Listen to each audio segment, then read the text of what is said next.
ஆரம்பிங்க. அங்க என்ன பண்ணிக்கிற? என்ன பண்றது? உட்காரு. உட்காரட்டுமா? நீ வேணா பேசுறியா?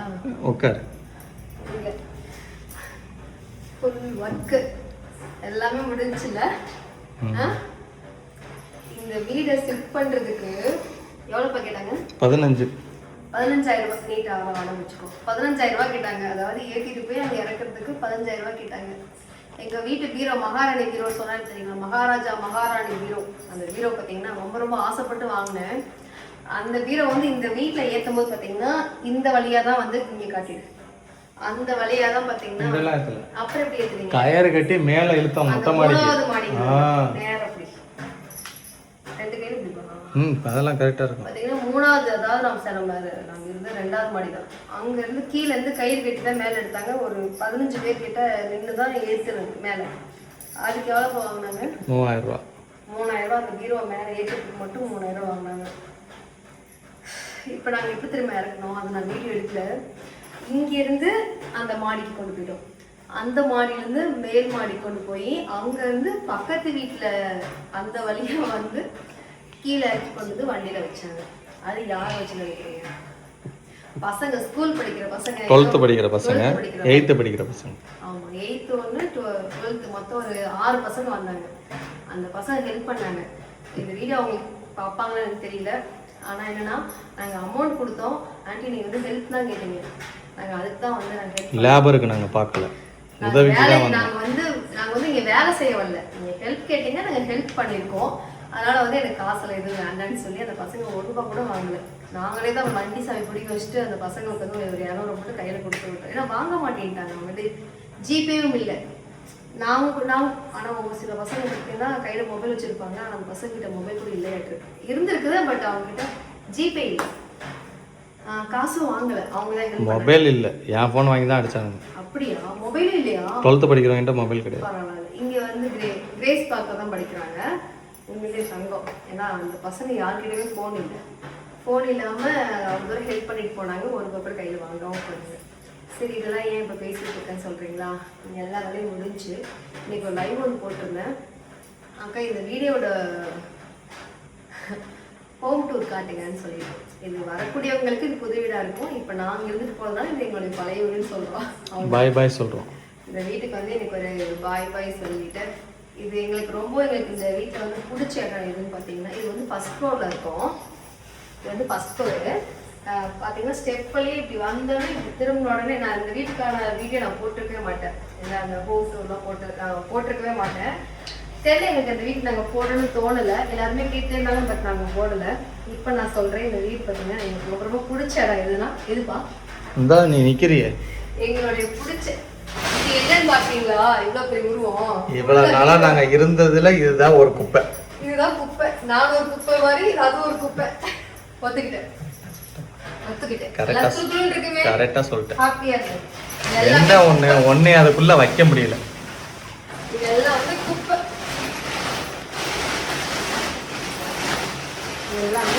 எனக்கு பிடிச்ச இடம் எதுன்னு பார்த்தீங்கன்னா இங்கதான் ரொம்ப ரொம்ப பிடிக்கும். நாங்களாம் வந்து இங்க ஒரு ஃபேனை போட்டு டீ காஃபி சும்மா உட்காந்து பேசுறது, சண்டை போடுறது எல்லாமே இந்த இடம் தான் எங்களுக்கு. நாங்கள் அதிகமாக அந்த ஹால்லையோ பெட்ரூம்லையோ அங்கேயோ மேலேயோ எங்கேயுமே கிடையாது.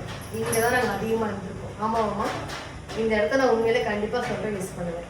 நாங்கள் அதிகமாக வந்ததுன்னு இந்த இடத்த பார்த்தீங்கன்னா இது ஓப்பன் பண்ணிக்கிட்டு 2 பேர் நின்றுட்டு இருக்கோம். இங்கே என்ன இருக்குன்னு பார்க்குறீங்களா? அங்கே ஃபுல்லாக வந்து நாய்கள் பண்ணை தான் இருக்கும். அங்கே ஒருத்தர் பார்த்தீங்கன்னா கிட்டத்தட்ட ஒரு 25 நாய்கள் வந்து அங்கே வளர்த்திட்டு இருக்காரு. அதாவது வந்து பெரிய பெரிய, அதாவது விலை உயர்ந்த நாய்கள்லாம் கிடையாது, தெரு நாய்கள். ஸ்ட்ரீட் டாக்லாம் வந்து அங்கங்க எங்கெங்க இருக்கும். அவர் பண்றது ஒரு பெரிய புண்ணியம் தெரியுமா? நன்றி உள்ளதை வளர்க்குறாரு. ஆமா, உண்மையாவே வந்து எப்படி சொல்றதுன்னா, நாங்களாம் வந்து குலைச்சிக்கிட்டே இருக்கோம். ஏன்னா அதுக்கு கமெண்ட்லாம் போட தெரியாதுல்ல. நன்றி உள்ளது அது குலைச்சிக்கிட்டே இருக்குங்க. எப்படி நமக்கு ஒரு மாதிரி நாங்கள் வந்த புதுசு ரொம்ப இரிட்டேட்டா இருக்கும். என்னன்னா அது குலைச்சிட்டே இருக்கு அப்படின்னு. அப்புறம் எங்களுக்கு கூட பழகிடுச்சு. அந்த நாயெல்லாம் ஃபஸ்ட்டு பார்த்தீங்கன்னா இங்கெல்லாம் வந்து எங்கள் வீட்டு வெளியே அவ்வளோ நாய் இருக்கும். எங்கள் வீட்டுக்கு கீழே எல்லாம் பார்த்தீங்கன்னா அது எங்க கூட பழகிடுச்சு. இப்போ அது குலைச்சாலும் எங்களுக்கு அது ஒரு ஒரு விஷயமாவே தெரியல. ஏன்னா எங்க கூட எதுவும் லாரியை சுற்றி லாரிக்குள்ளே தான் படுத்துருக்கோம். ஏன்னா லாரிக்கே ஒரு காவல் மாதிரி அது கிடக்கும். இந்த வீட்டுக்கு ஆப்போசிட்ல தான் அந்த வீட்டில் தான் அந்த நாய்கள் எல்லாமே இருக்கும். அவர் எங்கேயாவது வந்துட்டாலும் போட்டு புத்து புத்துக்குன்னு ஓடும் அவர்கிட்ட. அப்படி குழந்தைங்க மாதிரி போய் அவர் அப்படி இப்படி தூக்கிட்டு வருவார் ஒரு நாயெல்லாம். அதனால அங்கே அப்படி இருக்கும். நாங்கள் நின்று அங்கே என்னென்ன நாயெல்லாம் இருக்குது என்னென்ன ஏது நாங்கள் சும்மா இருந்து பேசிக்கிட்டு இருப்போம். இந்த இடத்த நான் ரொம்ப சொல்கிறேன், இது ரொம்ப எங்களுக்கு பிடிச்ச இடம், ரொம்ப ரொம்ப ஃபேவரட். இங்கே பார்த்தீங்கன்னா இந்த மாதிரி வந்து ஒரு பலகை கொடுத்துருக்காங்க. இது அண்ணனுக்கே சொன்னாங்க, இது வந்து உங்களுக்கு இன்வெர்டர் வைக்கிறதுக்கான ஸ்பேஸ்ங்க இது அப்படின்னு சொல்லியிருந்தாங்க. பட் நாங்கள் எங்கள் வீட்டில் இல்லை. நாங்கள் அதிகமாக இங்கே வச்சதெல்லாம் பார்த்தீங்கன்னா ஆகாத திங்ஸ் தான். இப்போ கூட பார்த்தீங்கன்னா ஆகாத திங்ஸ் தான் இருக்கும். இதெல்லாம் முடிஞ்சிச்சு, எல்லாமே எடுத்து வச்சுருக்கேன். அவ்வளோ இதுதான் வந்து அதுக்கான திங்ஸ் தான் இங்கே வச்சுருக்கோம். இந்த நீங்கள்லாம் கேட்டிருப்பீங்க, அக்கா உங்கள் சேலையெல்லாம் நான் வந்து பொட்டிக்கில் நான் வந்து நான் சேலையெல்லாம் வந்து என்னுடைய கதையெல்லாம் கேட்டேன்னு வச்சுக்கோங்களேன். வருஷத்துக்கு வந்து ஒரு 6 சேலை எடுப்பேன். அந்த 6 சேலைங்கிறது 250 ரூபா 300 தான் எடுப்பேன். ஒரு சேலை ஒரு 150 ரூபா. ஆடி தள்ளுபடிக்கு போனால் அதை அள்ளிட்டு வரலாம் அப்படின்ற மாதிரி நானும் வயசும் பார்த்தீங்கன்னா எங்களுக்கு ஒரு அமௌண்ட் ஒதுக்கிப்போம். ஒரு 5000 ரூபாய் எடுத்து வச்சுருவோம். எங்களுக்கு வருஷத்துக்கு என்னென்ன வேணுமோ அதெல்லாம் வாங்கி வச்சுட்டு அந்த வருஷம் ஃபுல்லோட எங்களுக்கு அதுதான் நான் கட்டுவேன். சொல்லப்போனால் நான் ஒரு சாரீ பிஸ்னஸ் பண்ணுற வரைக்குமே என்னுடைய பழைய சாரீஸ் தான் நான் வந்து வியர் பண்ணியிருக்கேன். ஆனால் இப்போலாம் பார்த்தீங்கன்னா ஒரு சேலை உடுத்துறேன் அப்படின்னா அதை நான் ஒரு டைம் தான் கட்டியிருப்பேன். இந்த சாக்கு ஃபுல்லாக பார்த்தீங்கன்னா என்னுடைய சாரீ தான் இருக்கும். எல்லாமே ப்ளவுஸோடு இருக்கும், செட்டாக இருக்கும். இவ்வளோ தான் நினைக்காதீங்க. நான் இப்போ நான் ஃபஸ்ட்டு வீட்டில் நாங்கள் இருந்தப்போ பார்த்தீங்கன்னா அங்கே வந்து என் கூட ஒர்க் பண்ணவங்களுக்கும் நான் கொடுத்துருக்கேன். எங்கள் வீட்டில் வந்து ஒர்க் பண்ணவங்களுக்கும் நான் சாரீஸ் கொடுத்துருக்கேன். யாரும் இருந்தாலும் எனக்கு ஒரு இப்போ யாராச்சும் வந்து கேட்குறாங்கன்னா நான் என்னோடய சேலை எடுத்து கூட எங்கள் வீட்டில் இருக்க புது சேலை தான் எடுத்து நான் கொடுத்துருப்பேன். அப்புறம் சொல்லி தான் கொடுப்பேன். எங்கள் வீட்டில் குப்பையெல்லாம் எடுக்க வருவாங்க அக்காங்களுக்குலாம், எல்லாருக்குமே நான் சாரீஸ் நான் சொல்லியே கொடுப்பேன். அக்கா ஒரே ஒரு டைம் தான் கட்டிக்கிறேன்க்கா, ஒரே ஒரு டைம் நான் வந்து அப்படி சொல்லி தான் கொடுப்பேன். சேலை அப்படியே புதுசாக அதில் இருக்கும். இதெல்லாம் எனக்கு ஒரு இப்படிலாம் நம்ம இருப்போமான்னு நினச்சி ஒரு சேலை நம்ம எத்தனை டைம் வாஷ் பண்ணி கட்டி இருந்துருப்போம். இன்னைக்கு நம்ம பார்த்தீங்கன்னா ஆனால் இன்னும் பாருங்க பீரோத்தில் தான் எனக்கு சேலையே இல்லைப்பா அப்படின்னு சொல்லி தான் அவர்கிட்ட சொல்லுவேன். அது என்னவோ தெரியல, அது எல்லா லேடிஸ்க்கும் அது ஒரு விஷயம். பார்த்தீங்கன்னா அதுக்கப்புறம் இந்த ஒரு இங்கே சொல்ல மறந்துட்டேன், இந்த ஒரு கிரில் கேட் இருக்கு பார்த்தீங்களா, இது வந்து இப்படி வந்த உடனே லைட்டிங் கொஞ்சம் கம்மியாக இருக்கும். வாய்ஸ் கேட்குதான்னு தெரியல, மைக் நான் போடலை, மைக் நான் எடுத்துட்டு வரல. வந்த உடனே பார்த்தீங்கன்னா இப்படி மேலே ஏறி போய்க்கலாம். இங்கே வந்து இந்த கேட் போட்டு இங்கே வந்து நம்ம லாக் பண்ணிப்பாங்க. ஆனால் இதில் ஒரு வேலை தன்னை பண்ணாரு இவர். என்னன்னு பார்த்தீங்கன்னா ஒரு டைம் வந்து பாப்பா வந்து லாக் பண்ணிட்டு உள்ள தூங்கிடுச்சு. நாங்கள் தட்டுறோம் கதவை திறக்கவே இல்லை. இவர் கரெக்டாங்க எப்படி தரல இப்படி இருக்குது இல்லையா, பூட்டெல்லாம் போட்டாச்சுங்க. இந்த லாக் எடுத்து காட்டிங்களா, இந்த லாக் எல்லாம் எடுத்து விட்டு இப்படினாரு கேட்டு திறந்துருச்சுங்க. அந்த அளவுக்குலாம் பார்த்தாரு வேலை. அடுத்து சீக்கிரம் யார் வீட்லையும் காணாமனா எனக்கு பிடிச்சிட்டு போயிடுவாங்க வாங்க. அதெல்லாம் பண்ணுவாரு. ஏன் லாக் பண்ற இதெல்லாம் நீங்க பார்த்துக்கோங்க. இதுக்கு ஒரு தனியாக கேள்வி. நல்லா சேஃப்டிங்க இந்த வீடு. இந்த வீடு நல்ல சேஃப்டி, ரொம்ப நல்ல சேஃப்டி. உண்மையில எங்களுக்கு ஹவுஸ் ஓனரும் ரொம்ப எப்படி சொல்கிறது, எங்களுக்கு எந்த வித ஒரு ப்ராப்ளமே கிடையாது. எங்கள் வீடு கொடுத்தப்போ வந்தாங்க. அதுக்கப்புறம் ஒரு டைம் வந்தாங்கன்னு நினைக்கிறேன். அதுக்கப்புறம் நான் வீடு காலி பண்ணுறேன்னு சொல்லும்போது ஹஸ்பண்ட் ஒய்ஃபாக வந்து உட்காந்து பேசி எதுக்கு காலி பண்ணுறீங்க, எங்கே போகிறீங்க, ஏன் போகிறீங்கன்னு சொல்லி எங்களுக்கு அவ்வளோ தூரம் உட்காந்து பேசிட்டு போனாங்க. இப்போயாவது நீ வீடு காலி பண்ண போகிறேன், எங்கள் வீட்டுக்கு வந்துட்டு போஜான்னு சொல்லிட்டு போனாங்க. அந்த அளவுக்கு தான் நாங்கள் பழகிருக்கோம். எங்களை யாரும் வெளியே போன்னு சொல்ல கிடையாது, சரிங்களா. தேவையில்லாமல் சில பேர் பேசியிருந்தீங்க, அவங்களுக்கான பதிவு. கண்டிப்பாக இந்த வீடியோ வந்து என்னோட வீடியோ அவங்க பார்த்துட்டு தான் இருப்பாங்க, ஹவுஸ் ஓனர் சொல்லிட்டு இருக்கேன். இப்போ வந்து அவங்க என்னை ஒரு மாதிரி பேசியிருந்தாங்கன்னா நான் அதுக்கு பதில் நான் வேறு மாதிரி கூட நான் போட்டுருந்துருக்கலாம். என்னை எந்த ஒரு ஹவுஸ் ஓனரும் எனக்கு எங்களுக்கு எந்த பிரச்சனையுமே இப்போ வரைக்கும் நான் தனியாக இருந்த வரைக்குமே எனக்கு எந்த பிரச்சனையுமே கிடையவே கிடையாது. இந்த வீடு எங்களுக்கு எவ்வளோ கஷ்டங்கள் இருந்திருக்குதான், வீடு மேலே சொல்ல முடியாது. எங்களுக்கு தெரியல சில விஷயங்கள். நாங்கள் வந்து எங்களுக்கு ரொம்ப ஸ்ட்ரகிளாலாம் இருந்திருக்கோம். அதே ஒரு சமயம் வந்து ரிலீவாக இருக்கும். நாங்கள் இங்கே தான் உட்காந்துருப்போம் ஏதாவது பேசிக்கிட்டு. இந்த இடத்துல நாங்கள் அவ்வளோ மிஸ் பண்ணுறோம். பார்த்தீங்கன்னா இந்த வீட்டில் வந்து இங்கேயே நமக்கு ஒரு கேட் கொடுத்துருப்பாங்க, இங்கேயே நம்ம காட்டியிருப்பாங்க.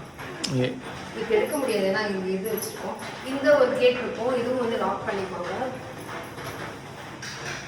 இந்த வீட்டில் நான் சொன்னாரு ஆல்ரெடி நான் லைட்லாம் அடிச்சிருக்கேன், நீங்கள் லைட் வைக்காதீங்கன்னு சொல்லிட்டு நம்ம வீடு ஃபுல்லாக நமக்கு லைட்டிங் வேணும்னு சொல்லிட்டு நம்ம ஹாலில் மட்டும் பார்த்தீங்கன்னா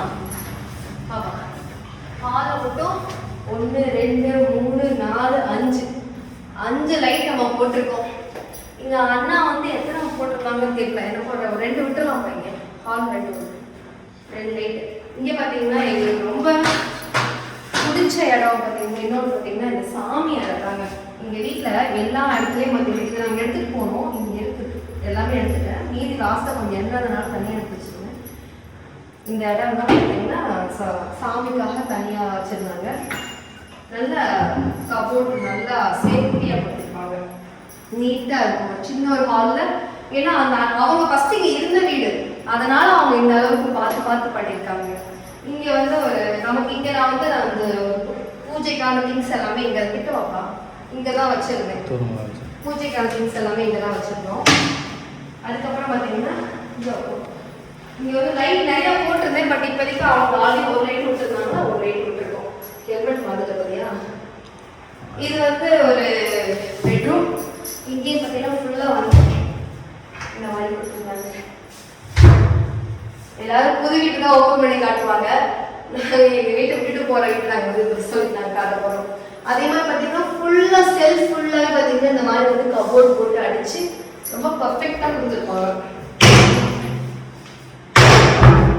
அப்புறம் இது சுவிட்ச் பாக்ஸு போட்டால் லைட் எரியும். ஆமாம், இது கக்கூஸ். இது லாக் பண்ணி இங்கே ஒரு வாஷ் மிஷின் கொடுத்துருக்காங்க. அதுக்கப்புறம் இது நம்மளுக்கு பார்த்து கலட்டணும். இங்கே வந்து நமக்கு ஒரு காமனாக பார்த்தீங்கன்னா நமக்கு இங்கே ஒரு பாத்ரூம் வெஸ்டர்ன் கிடையாது, சாரி வெஸ்டர்ன் இல்லை, இந்தியன் பாத்ரூம். இது ஒரு பெட்ரூம், அதாவது எங்கள் பொட்டிக். இங்கே தான் நாங்கள் பொட்டிக் வச்சுருந்தோம். இங்கே தான் சாரீஸ் எல்லாமே வச்சுருந்தோம். இங்கே பார்த்தீங்கன்னா இங்கேயே ஒரு கபோர்ட் கொடுத்துருக்காங்க. எல்லாமே உங்களுக்கு வந்து இந்த மாதிரி வந்து கபோர்ட் மாதிரி உங்களுக்கு செட்டப்பில் இருக்கும். அங்கே மேலேயும் கூட கொடுத்துருக்காங்க. ரொம்ப ரொம்ப நமக்கு நிறைய செல்ஃப் இந்த வீட்டில், எல்லா பக்கமும் செல்ஃபு எல்லாமே வந்து பக்காவாக இருக்கும். இதெல்லாம் என்ன கோலங்கள் நினைக்கிறீங்களா? வைஷ் வந்து சில ஸ்டிக்கர்ஸ்லாம் ஒட்டி இருந்துச்சு. எப்படினாலும் அண்ணா கேட்பாங்க, கண்டிப்பாக வந்துக்க மாதிரி வீடியோவே பார்ப்பாங்க. இதெல்லாம் வைஷோட வேலை தான்.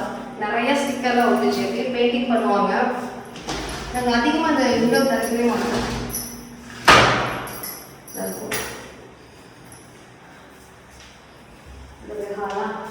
அடுத்து கிச்சனில் கொஞ்சம் லைட்டிங் கம்மியாக இருக்கும், ஏன்னா அந்த லைட் சரியாக டிம்மாக இருக்குது. அப்போது ஒரு லைட் வச்சுட்டு வந்துருக்கோம்.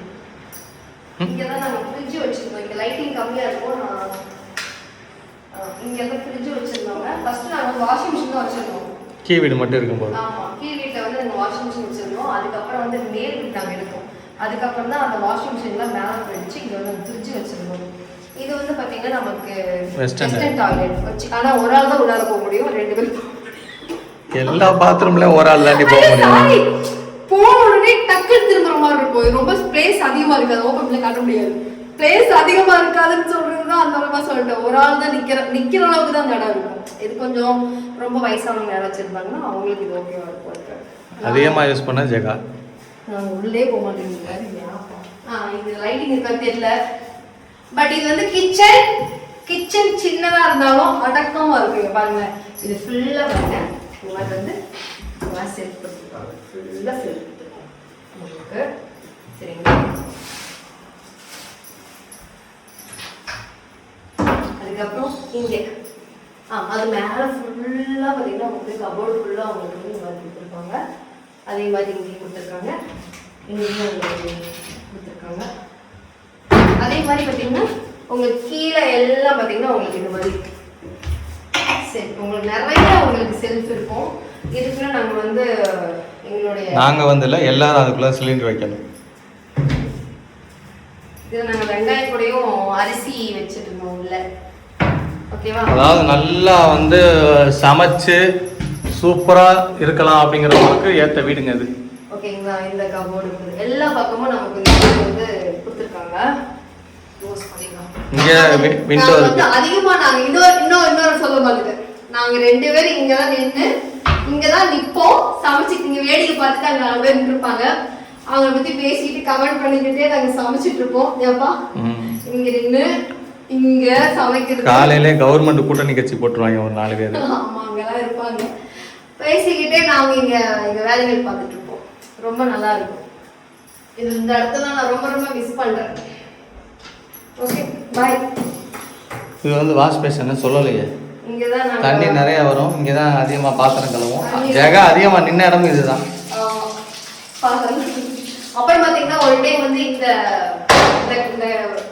கதவு இருக்கீங்களா டக்கு நிற்கும் போது அவங்க பாருங்க நம்மளுடைய மிரர் அங்க தெரியும். அதை பார்த்து ஒரு டைம் பயந்துட்டாரு. அவரோட உருவத்தை பார்த்தே பயந்து டக்கு நம்மளும் யாரோ நிக்கிற மாதிரி நினைச்சு பயந்துட்டாரு. ஏன்னா அங்க மிரர் இருக்கு. இப்பவே புல்லரிக்குது. ஆமா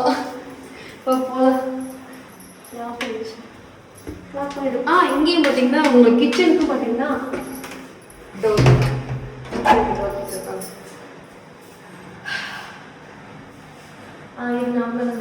நம்ம தான் திருவண்ணாமலை வாங்கினது இல்லை, வேலூர்லேருந்து வரும்போது. இது டிவி, அப்புறம் அந்த சேலை அதெல்லாம் எடுக்கணும். இதுதாங்க அந்த வீடு. மே வீடு நான் காட்டினேன், இருட்டா இருக்கு. மே வீட்டில் லைட்டிங்காக இருக்குது. லைட்டிங் இல்லையா? காட்டலாம், ஒரு நான் மார்னிங் கூட காட்டுறேன். காலையில் காட்டலாம். ஆமாம் காலையில் கூட காட்டுறேன். இப்போ இந்த வீட்டோடைய வரைபடங்கள் இதுதான். ஸோ உங்களுக்கு யாருக்காச்சும் பிடிச்சிருக்குன்னா வந்து கூட பேசுங்க. ஹவுஸோட நம்பர் கீழேயே எழுதி போட்டிருப்பாங்க. இப்போயே ஒரு 3-4 பேர் கேட்டு போயிட்டாங்களா? ஓகே கிளம்புறோம்.